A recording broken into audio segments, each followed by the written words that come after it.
It's the Great Equalizer. The Great Equalizer. The Great Equalizer. The Four Corners are an American hip-hop rap group founded and powered by group members Hassan and Metal.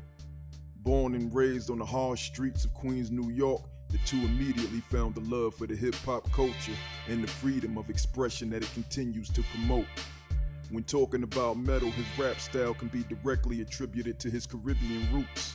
The gritty and edgy tone of his voice has been described by many as a fusion of the late, great Bob Marley and Peter Tosh. If you ask Metal, he'll tell you that it's the passion that you see in a lion's eyes right before it conquers his prey. If you had to compare Metal to any hip-hop artist, past or present, it would have to be legendary rappers DMX and Tupac.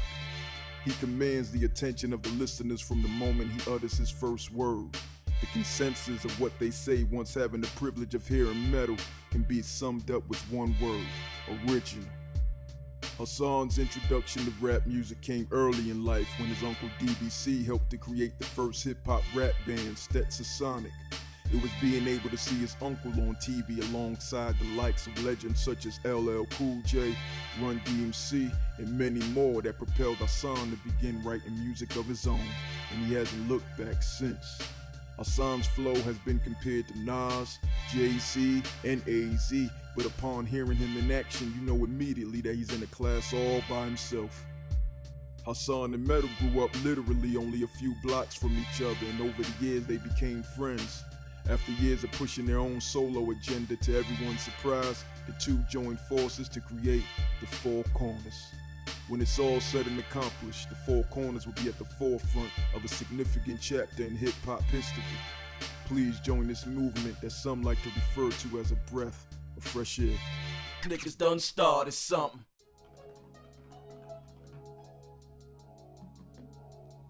Well, my grandparents, they didn't secure my parents' future.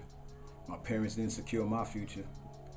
And I just want to be able to secure a foundation for my kids, be able to feed my grandkids. I mean, the easy answer would be the money, right? I mean, that's what everybody say. But we understand that the money is really just a byproduct of the hard work and actually putting out good music. What we really want to do is contribute to a culture that's, over the years contributed so much to us. So when it's all said and done, we'll be mentioned up there with some of the great ones.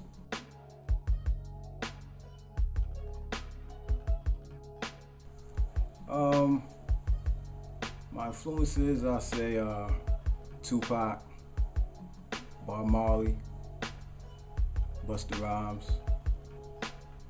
And as far as the current state of rap, I think it's in a cool place, could be better.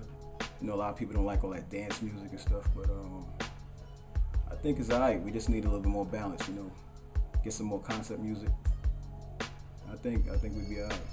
I mean, early on, when I first actually started writing, it was AZ, because at that time, nobody really knew who he was, and I just heard him on the Nas Illmatic album, and then when he dropped his album, the Do or Die album, I was just like, yo, I ain't never heard nobody spit as good as Nas. So when I got that Do or Die album, I was like, yo, I really need to start writing, because before then all we do was freestyle and we play around with it. But starting off, it was AZ, and I always listened to LL Cool J, my uncle DBC and his group Stetsasonic early on. That was a big influence in my life. KRS-One, when he went against the Bridge and they had that whole MC Shan thing going on.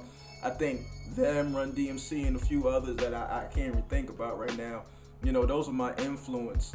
As far as the state of rap as it is right now, I don't think that it's too far off from where it's always been. You always had people doing different things with the music, whether it be dance music or be that real raw street music. I mean, you always had that going on in the mix, but overall, I think it's leaning to one side, nowadays, because when you turn on the radio, all you hear is money, chicks, bitches, hoes, I'm gonna do this with this chick, strippers and shit. And to me, it's like, but so much of that shit people really need to hear. Especially, if you live that life, that's one thing, but at the same time, do we need to hear it in everything you write?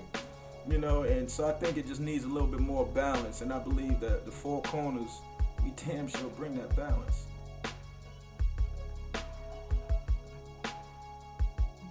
This project is going to neutralize any disadvantages of us being up-and-coming artists and put us in the same conversation as established artists.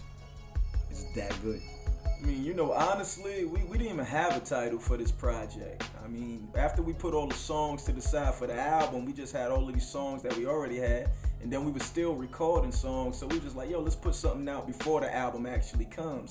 And, you know, we didn't go into no secret room trying to come up with some special name for the joint. It's just that when we was listening to the songs, and we was listening to like the content and the concepts and the music and everything, collectively it just sounded like something that would actually like neutralize anything that was out there when it comes to people and their affiliations, when it comes to the machine that might be behind the artist, when it comes to people, you know, having all this money behind them to push their project. We just felt when you strip away all of that, all you got left is the music. And for us, when we listen to the music, you put that up against anybody's music right now.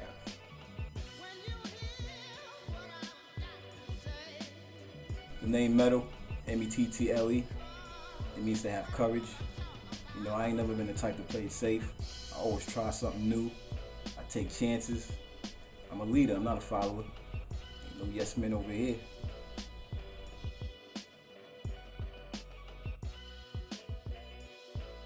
I mean, honestly, what makes us different is that me and Metal don't even sound the same. Like, we got totally different approaches when it comes to the music.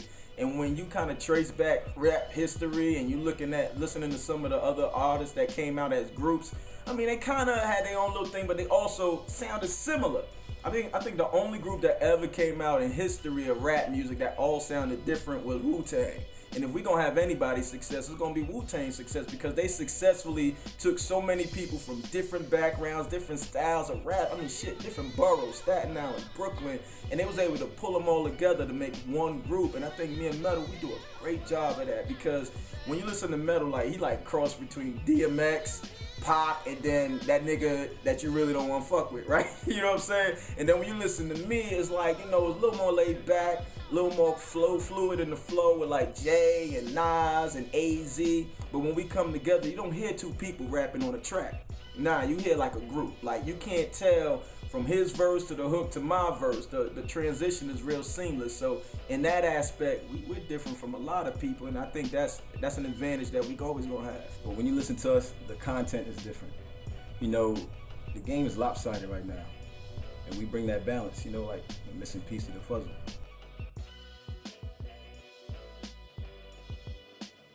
Oh man, I didn't really meet this person though. Like, they was just in the neighborhood. It was a party going on. Like, all right, 197 116th Avenue, Queens, St. Albans, right off of Linden. My aunt, you know, she lives over there, and there was this party going on, and like all of these bikes just pulled up, man. People on bikes and shit.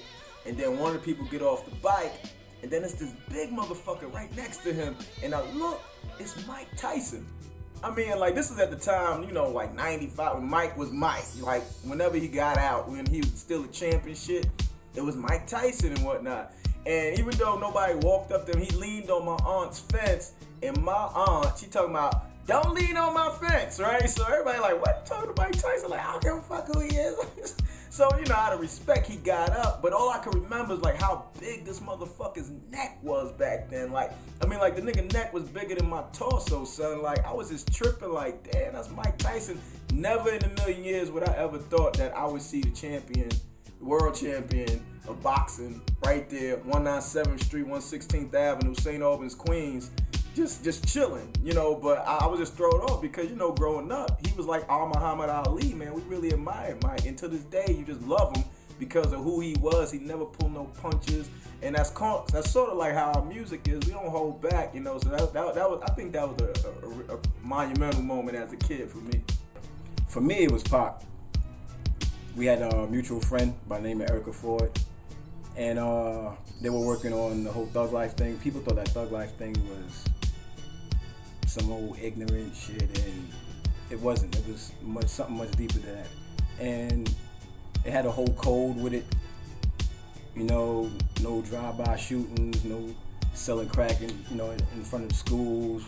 You know, it was a whole list of things that you shouldn't do. And it was meeting up, speaking about that, and she knew how much I liked Pac. You know, I was a little dude, and she just invited me to the meeting, just not to actually sit there and speak with them, but, you know, just to sit on the side and watch, you know, what they was gonna do, what they was gonna speak about. And I I was just sitting there in awe, like, yo, for real, this is Pac right here in front of me. You know, and that was, I forgot what year it was, but that's when they was riding around the MPV. You know, I think the dude name was Stretch. Yo, it was crazy. When they drove, I was just looking at the car like, can I come with y'all? You know what I mean? Like, yeah, it was Pac, yo. I was like, damn. But that's who I met that I admire. Man. I'll never forget that. Every snotty nose nigga want a name like his old head. Running through the game, seeking fame, 10 more dead. Go ahead, street cred, 1 block shots from your head.